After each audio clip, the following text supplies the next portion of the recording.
सङ्काशं काश्यपेयं महाद्युतिं तमोरि सर्वपापघ्नं प्रणतोऽस्मि दिवाकरम्। ॐ ह्रां ह्रीं ह्रौं स्वः सूर्याय नमः। ॐ ह्रां ह्रीं ह्रौं स्वः सूर्याय नमः।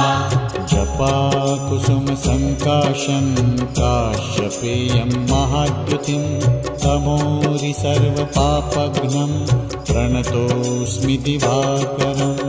ॐ ह्रां